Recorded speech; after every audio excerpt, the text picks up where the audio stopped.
श्री राम की शपथ। हमें ये जानना चाहिए कि श्री राम की शपथ के क्या मायने होते हैं। एक बार की बात है, गोस्वामी तुलसीदास जी अवध में थे। वे सरयू नदी में स्नान करने आए।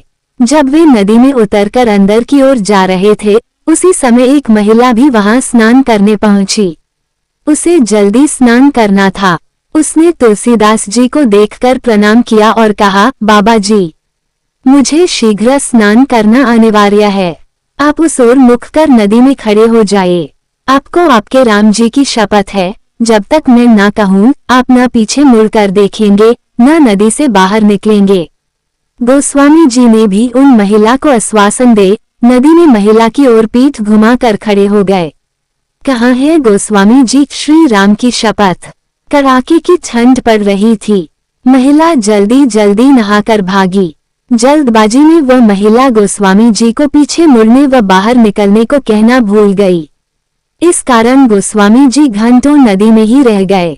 जब इतनी देर हो गई और गोस्वामी जी मंदिर नहीं पहुँचे, तब लोग हर जगह उन्हें ढूंढने लगे। ढूंढते ढूंढते पता चला कि गोस्वामी जी स्नान करने गए थे। तब से अभी तक वापस नहीं आए हैं। उनके साथ के लोग सरयू नदी के किनारे जा पहुँचे। उन्होंने वहां पाया कि गोस्वामी जी नदी में खड़े हैं। उन्होंने गोस्वामी जी से बाहर निकालने का आग्रह किया। तब गोस्वामी जी ने मना करते हुए कहा, मैं बाहर नहीं निकल सकता हूँ। एक महिला ने मुझसे शपथ ली है, यदि वह देवी मुझे बाहर निकलने को कहेंगी तभी मैं बाहर निकल सकता हूँ। सबसे महत्वपूर्ण है राम का नाम, श्री राम की शपथ। तुलसीदास जी की बात सुनकर सभी लोग हैरान हो गए। धीरे धीरे यह बात राजा के पास पहुंच गई।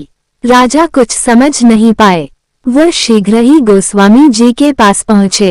राजा ने गोस्वामी जी से बाहर निकलने की विनती करते हुए कहा, किसी व्यक्ति की शपथ के कारण इस कड़ाके की ठंड में नदी में खड़े रहना स्वास्थ्य के लिए सही नहीं है। सबसे महत्वपूर्ण आपका स्वास्थ्य है। परंतु गोस्वामी जी ने उन्हें मना करते हुए बताया कि मेरे से कहीं अधिक मेरे प्रभु का नाम महत्वपूर्ण है। उन देवी ने मुझे मेरे प्रभु श्री राम की शपथ दिलाई थी। उनका नाम मेरे पूरे अस्तित्व से अधिक महत्वपूर्ण है। भागी आई वह महिला। राजा ने गोस्वामी जी से पूछा, बाबा जी, उन देवी का नाम क्या है? कहाँ की रहने वाली हैं वो?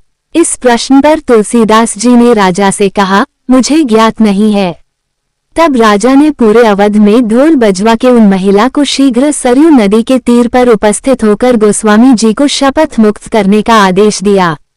उन महिला को जैसे ही अपनी गलती का आभास हुआ, वे दौड़ती हुई नदी के तीर पर जा पहुंची।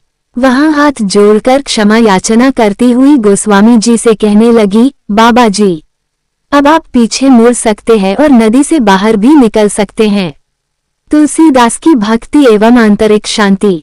फिर कहने लगी, हे बाबा जी, मुझसे बड़ा अपराध हुआ। मैं दंड की भागी हूँ। यदि आपकी दया हो तो क्षमा करें। गोस्वामी तुलसीदास ने मुस्काते हुए कहा, नहीं देवी, आपसे कोई अपराध नहीं हुआ है। मेरे प्रभु चाहते थे कि मैं यहाँ एकांत में श्री सरयू जी के जल में उनकी भक्ति करूं। मुझे ऐसा करने का शुभ अवसर प्राप्त हुआ। इसके लिए आपको धन्यवाद। ऐसे होते हैं सिद्ध पुरुष। अंतः शांत। ये भारत भूमि है, देवभूमि है, जिसे भगवान भी अवतरित होने के योग्य समझते हैं। भारत भूमि संतों की भूमि है। अनंत काल से कितने ही बड़े ऋषि, मुनि, महात्मा, संत जन, साधु यहाँ जन्म लेते आए हैं। अपने ज्ञान की धारा से अपने समय में और उसके बाद भी लोगों को निर्मल करते हैं।